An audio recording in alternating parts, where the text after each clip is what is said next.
Hello बच्चों, स्वागत है आप सभी का मेरे अपने YouTube channel NCERT school coaching classes पे। आज का जो वीडियो होने वाला है कक्षा 12वीं के लेखा शास्त्र के विषय के ऊपर होने वाला है और इसमें मैं आप लोगों को जो वार्षिक पेपर में आने वाले प्रश्न हैं उनको मैं आप लोगों को बताने वाला हूं। तो चलो जो जो मैं प्रश्न दूंगा उनको पढ़ लेना, ठीक है। तो यहाँ पे ये जो प्रश्न है वो 6 नंबर का है और 6 नंबर में ये वाला जो प्रश्न है, देखो यहाँ पे पूरा पढ़ने की जरूरत नहीं है, ये आपको परीक्षा बोर्ड परीक्षा सार में आसानी से मिल जाएगा और मैं आप लोगों को परीक्षा बोर्ड से बता रहा हूँ, इसलिए ये परीक्षा बोर्ड में बहुत ही आसानी से सेम अध्याय में मिल जाएगा। देखो अध्याय का नाम क्या है, अध्याय 5 अंश पूंजी के लिए लेखांकन। तो यहाँ पे 6-8 लिखा है ना अंकी संख्यात्मक प्रश्न। तो यहाँ पे देखना 23वां नंबर के प्रश्न है, इसको आपको पढ़ के जाना है, ठीक है। इसकी तैयारी कर लो, ये 24वां की तैयारी कर लो, फिर ये 25वां की भी तैयारी कर लो और यहाँ पे 26वां के। बहुत ज़्यादा नहीं देने वाला हूँ मैं, ठीक है। जो आने वाले प्रश्न है उनको बता रहा हूँ। 26वां के बाद सीधा 29वां में आ जाना है, ये वाला प्रश्न आपको पढ़ना है,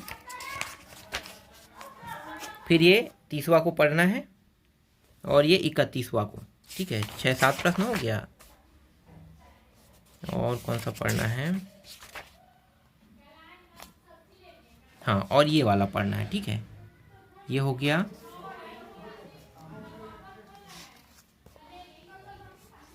और कहाँ गया है, एक और प्रश्न था क्या, ये हो गया, ठीक है। बस इतना ही है, ठीक है। इस अध्याय में इतना ही पढ़ना है। अब मैं आप लोगों को अगले अध्याय के बताता हूँ। देखो अब अगला अध्याय 7 है ना, कंपनी के वित्तीय विवरण। इस अध्याय से आपको कौन कौन से प्रश्न पढ़ना है, चलो मैं आपको बताता हूँ। देखो ये वाला प्रश्न पढ़ना है, ठीक है। ये एक प्रश्न ये रहेगा, एक अथवा में रहेगा, ये हो गया आपका। और इसके बाद ये वाला प्रश्न, ठीक है, ये वित्तीय विवरण से ही आएगा। तो वित्तीय विवरण के देखो टॉपिक बहुत सारे अलग अलग हैं, नाम मतलब वित्तीय विवरण से ही संबंधित रहेगा, ठीक है। यहीं से इस बार प्रश्न देखने को मिलेगा। देखो ये भी वित्तीय विवरण है, ये भी वित्तीय विवरण है।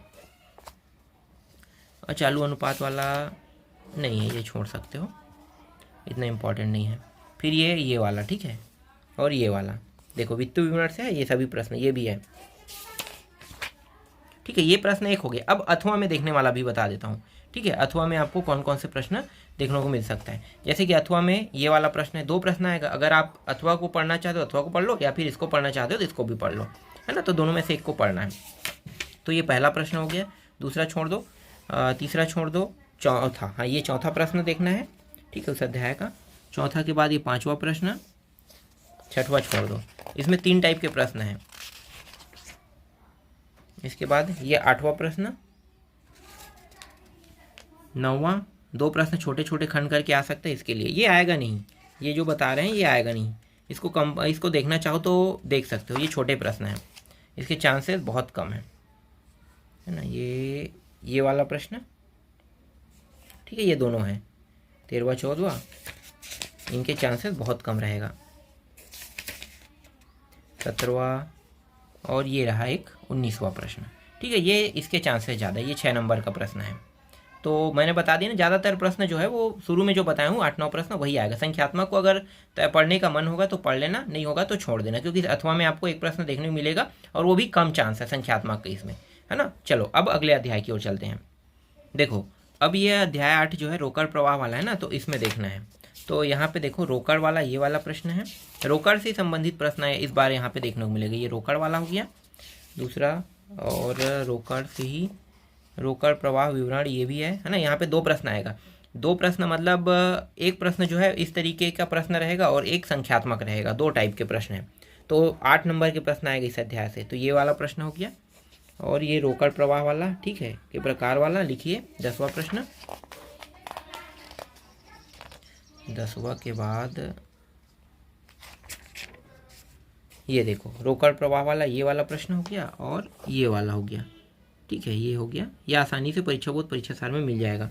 फिर ये रोकड़, ये सब 4 नंबर के प्रश्न है, ठीक है, ये हो गया। अब 4 नंबर के प्रश्न संख्यात्मक में भी देखने को मिलेगा, तो संख्यात्मक वाला भी बता देता हूँ।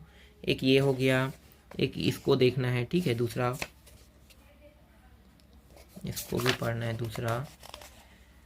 अब दूसरा के बाद हाँ ये तीसरा वाला प्रश्न, चौथा वाला प्रश्न, ठीक है, ये चौथा, 5वां छोड़ दो, 6वां छोड़ दो, 7वां में आ जाओ, 7वां ये वाला प्रश्न, ये 8वां हो गया।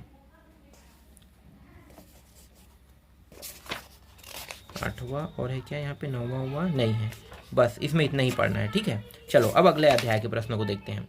देखो अब कंप्यूटरीकृत लेखांकन प्रणाली आ गया है ना, तो यहाँ के प्रश्न जो है वो पहले मैंने टिक लगा दिया है। देखो ये वाला प्रश्न नहीं, ये कंप्यूटर वाला, ये वाला नहीं, ये है कंप्यूटर की प्रमुख विशेषताएं का वर्णन कीजिए वाला ये प्रश्न है। ठीक है, तीसरा देखना है, फिर ये चौथा देखना है, इसमें ज़्यादा प्रश्न नहीं है। चौथा के बाद ये डायरेक्ट छठवां में आ जाना, ये वाला, छठवां के बाद ये सातवां में आ जाना। ठीक है, ये इसके बाद सातवां, आठवां था ना, 9वां में आ जाना। ठीक, और ये वाला भी देखना है, ये वाला। ठीक है, और कौन सा देखना है, ये वाला। बस इतने प्रश्नों को देखना है। ठीक है, जो आने वाला है वो मैंने बता दिया। ठीक है, अब आगे की ओर बढ़ते हैं। ये जो अध्याय 10 है इसके प्रश्नों को देख लो। इलेक्ट्रॉनिक स्प्रेडशीट के लेखांकन अनुप्रयोग वाला है ना, यहाँ पे देखो ये 4 नंबर का रहेगा, ये भी प्रश्न है, ये भी देखना है। बहुत ज़्यादा नहीं है इसमें, बहुत कम पढ़ना पड़ेगा। ये तीसरा को भी पढ़ना है, चौथा को भी पढ़ना है, बस 4 ही है इसमें। हाँ, वो इतना काफ़ी है। फिर आते हैं अगले अध्याय की ओर। देखो अब इस अध्याय में कौन कौन से प्रश्न पढ़ना है, तो ये आपको एक को इसको पढ़ना है, इसको भी पढ़ना है ना, इसको भी पढ़ना है। ठीक, और कौन सा है, ये 4 ही प्रश्न है इसमें, तो चारों को पढ़ना पड़ेगा। इसके बाद डाटाबेस मैनेजमेंट सिस्टम, इसमें कौन कौन से प्रश्न पढ़ना है, चलो मैं बता देता हूँ। ये तीसरा से शुरू करना है। ठीक है, ये तीसरा प्रश्न, हाँ ठीक है, तीसरा, चौथा प्रश्न, 5वां, 6वां, ये 7वां, 8वां, इसके बाद है ये पे रोल वाला है ना, ये दीर्घोत्तरी का दूसरा है, ये दीर्घोत्तरी का तीसरा प्रश्न है, पहला छोड़ देना।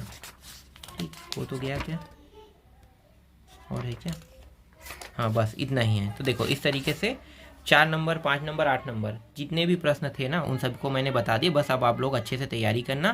तो 4, 5, 4, 6 और 8 है ना, 4, 6, 8 तीनों का बता दिया हूँ मैं। अब जो छोटे छोटे प्रश्न बचा है 2-3 नंबर का, इसे आप लोग देख लेना। ठीक है, टाइम रहेगा तो मैं उसको भी आप लोगों को बता दूंगा।